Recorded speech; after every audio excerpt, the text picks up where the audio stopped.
Before President Traoré's leadership, Burkina Faso had severed diplomatic ties with North Korea in 2017, aligning with United Nations Security Council sanctions against Pyongyang's nuclear weapons program.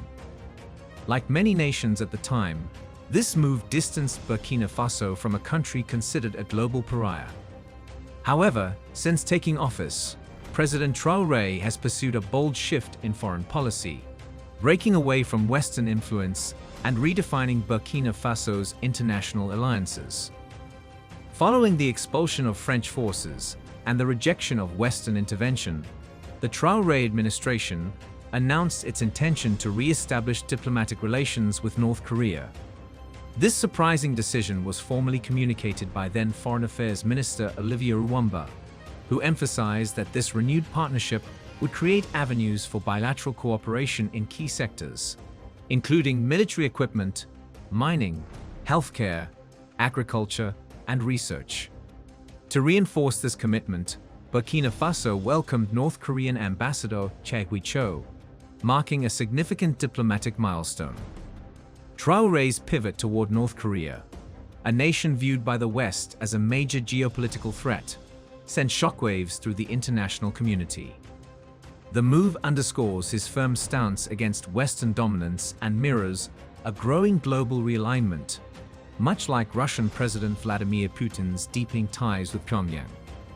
While Traoré's decision challenges the traditional diplomatic order in Africa, Putin's outreach to North Korea represents a far more consequential shift, given Russia's adversarial relationship with the West.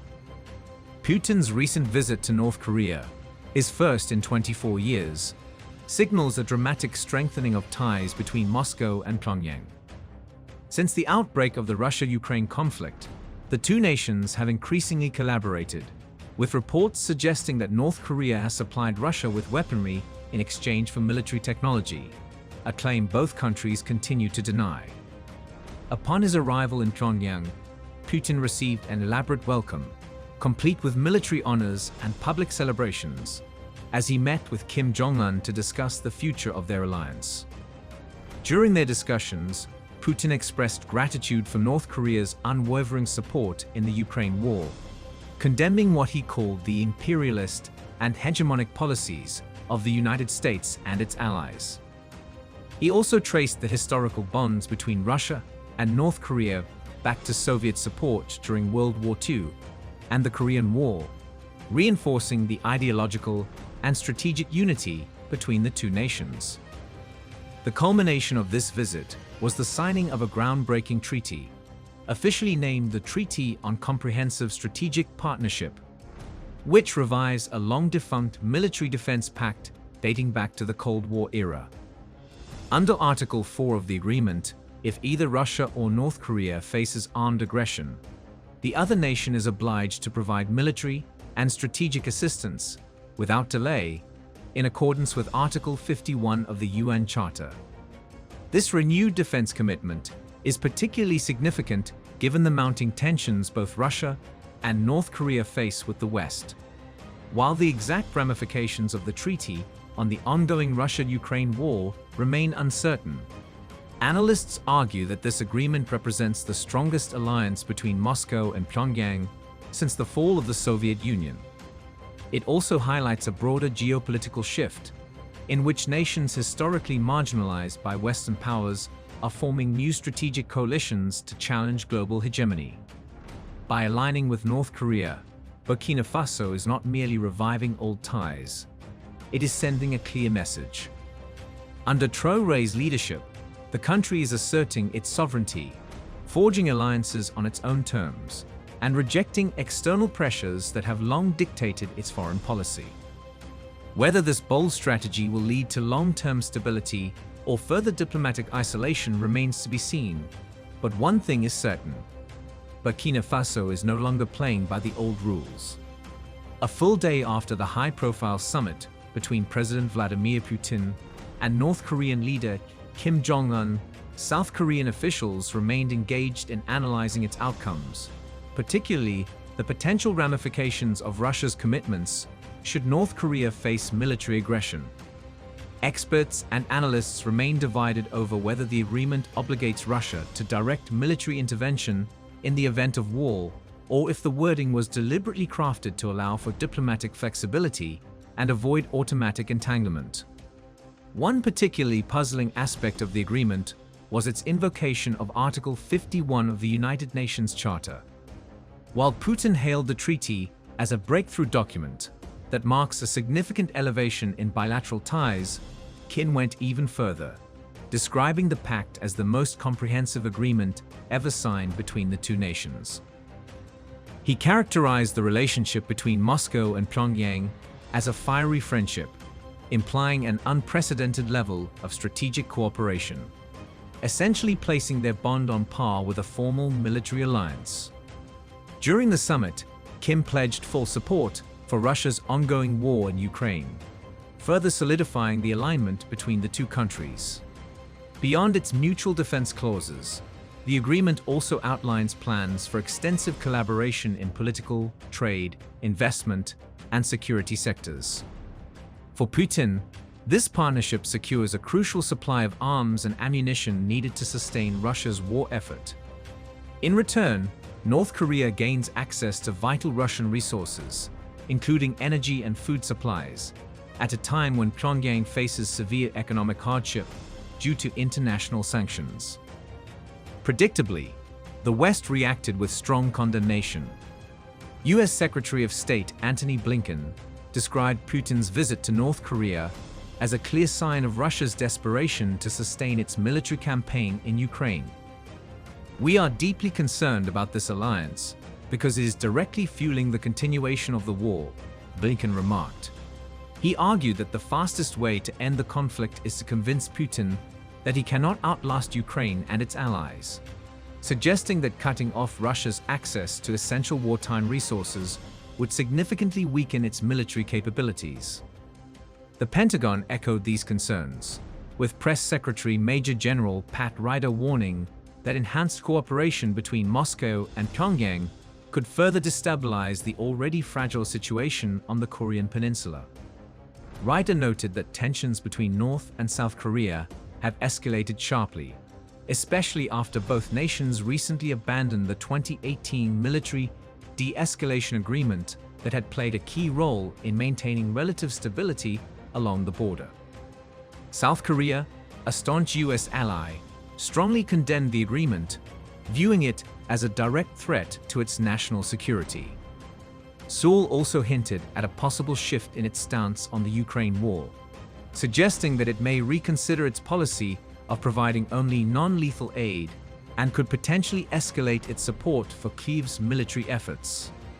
Japan also expressed alarm over the deepening Russia-North Korea relationship. Japanese Chief Cabinet Secretary Yoshimasa Hayashi raised serious concerns that Putin did not explicitly rule out military technology cooperation with North Korea, highlighting the potential implications this could have on regional security dynamics. Beyond the immediate impact in East Asia, NATO Secretary General Jens Stoltenberg warned of a broader geopolitical shift, where authoritarian regimes such as North Korea and China are increasingly aligning themselves with Russia, creating a counterbalance to Western democratic alliances. Stoltenberg emphasized the urgent need for democratic nations to strengthen their unity in response to these emerging strategic partnerships.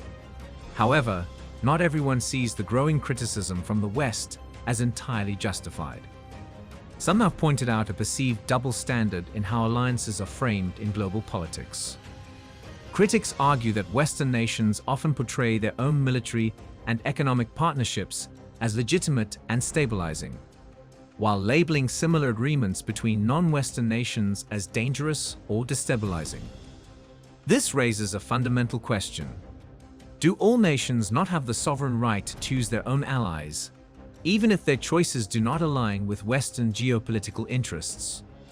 The reaction to the Russia-North Korea pact underscores a recurring theme in international relations, where certain alliances are deemed acceptable while others are scrutinized and vilified. In an increasingly multipolar world, the challenge remains. Can countries freely define their partnerships without being penalized on the global stage? Or will the existing power structures continue to dictate the rules of engagement? At its core, the undeniable truth remains. Every nation possesses the sovereign right to determine its own international partnerships based on its strategic interests and geopolitical calculations. The West's tendency to dictate who other countries should align with is not only hypocritical, but also reflective of a lingering colonial mindset that assumes an inherent right to control global alliances. This very attitude of Western superiority, where certain nations believe they alone have the right to set the terms of global diplomacy, is precisely what led to Niger's decision to expel US military forces from its territory. When American officials visited Niger, rather than engaging in meaningful discussions on areas of mutual cooperation, they chose to lecture Niger's leadership on why partnering with Russia was unacceptable. This condescending approach only reinforced the perception that Western nations see African countries not as equals, but as entities to be controlled. Yet, the United States itself would never tolerate external forces dictating who it can or cannot ally with. Washington freely chooses its partners based on its own national interests, often forming strategic alliances that serve its geopolitical agenda, without seeking approval from the global community. Therefore, its insistence on restricting the choices of sovereign nations, like Niger, reeks of double standards and self-righteousness. Russia, for its part, has dismissed Western concerns over its deepening ties with North Korea. Kremlin spokesman Dmitry Peskov made it clear that North Korea is both a neighbor and a friendly nation, with which Russia has every right to foster strong bilateral relations. Peskov firmly stated that Moscow will continue to cultivate diplomatic and strategic partnerships as it sees fit, regardless of Western objections. The broader reality is straightforward. If the United States and its allies can freely supply weapons, financial aid, and military support to Ukraine, then why should Russia be denied the same opportunity to strengthen its defense partnerships? The principle of sovereignty should apply equally across the global stage. No single power should have the authority to dictate who can or cannot receive military and economic cooperation. In the evolving landscape of international relations, each nation must retain the right to build alliances that best serve its security, stability, and future ambitions, free from external coercion. Captain Ibrahim Traoré's decision to purchase drones from Turkey marks a significant shift in Burkina Faso's military strategy, reflecting his broader vision of reducing reliance on Western powers and strengthening independent defense capabilities. By securing advanced Turkish drones, Traoré is not only modernizing Burkina Faso's military, but also reinforcing the country's ability to combat insurgency and defend its sovereignty. For years, Burkina Faso struggled with terrorism and insurgencies, often relying on Western military assistance, which came with political conditions and limited effectiveness. However, under Traoré's leadership, the nation is taking a different approach, securing its own weapons and forming alliances with partners willing to provide military technology without external interference. The decision to buy drones from Turkey aligns with this strategy, signaling a break from traditional Western partnerships and a pivot toward emerging powers like Turkey, Russia, and China. Turkey has become a leading global supplier of combat drones, known for their efficiency, affordability, and battlefield success. The Bayraktar TB2, in particular, has gained a reputation for its effectiveness in modern warfare, proving its capabilities in conflicts such as Libya, Syria, Azerbaijan, and Ukraine. These drones offer precision airstrikes with laser-guided missiles, real-time surveillance, and intelligence gathering, and a cost-effective alternative to traditional air power. More importantly, owning combat drones grants Burkina Faso greater autonomy in its defense strategy, reducing dependency on foreign air support. The Sahel region has been plagued by terrorist groups such as Al-Qaeda-affiliated JNIM and ISIL-linked factions, which have used Burkina Faso's vast, difficult terrain to their advantage. Before acquiring drones, the the military struggled with counterinsurgency efforts due to limited air power and intelligence. However, Turkish drones changed the battlefield dynamics by allowing Burkina Faso to eliminate terrorist threats before they strike, reducing casualties among soldiers by limiting the need for ground operations in high-risk areas, and increasing military reach into previously inaccessible enemy-controlled zones. Beyond military advantages, Traoré's drone acquisition sends a strong political message. Burkina Faso is no longer dependent on Western nations for its security. Turkey, unlike France or the US, does not impose political conditions on its military sales, making it an attractive defense partner for nations seeking greater independence. Traoré's move mirrors a broader trend across Africa, where many nations are diversifying their military partnerships, looking toward Turkey, Russia, and China instead of traditional Western suppliers. Countries like Niger, Mali, and Sudan have also shown interest in Turkish military technology, recognizing its effectiveness in modern warfare. Burkina Faso's growing drone capabilities mark the beginning of a new military era. With improved air power, intelligence gathering, and strategic precision, the country is now better equipped to handle internal and external threats. More importantly, it highlights the changing geopolitical landscape, where African nations are asserting their sovereignty by choosing defense partners that respect their autonomy. Traoré's decision to invest in Turkish drones is not just a military upgrade. It's a declaration of independence from foreign control, a commitment to national security, and a step toward redefining Burkina Faso's position in global geopolitics. Ibrahim Traoré's decision to revive ties with nations like Russia, North Korea, and Turkey reflects a bold and strategic shift in Burkina Faso's foreign policy.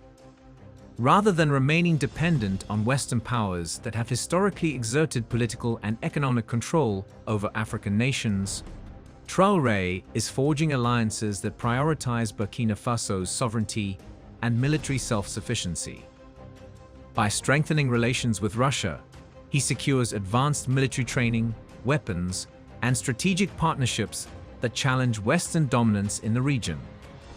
Rebuilding ties with North Korea signals a willingness to explore unconventional alliances that defy Western-imposed restrictions, while military cooperation with Turkey grants access to modern drone warfare technology that enhances Burkina Faso's defense capabilities.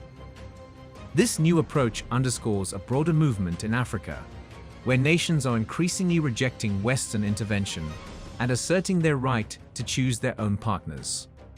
Critics in the West may frame Traoré's policies as provocative or dangerous, but for many within Burkina Faso and beyond, his leadership represents a necessary departure from outdated colonial-era dynamics.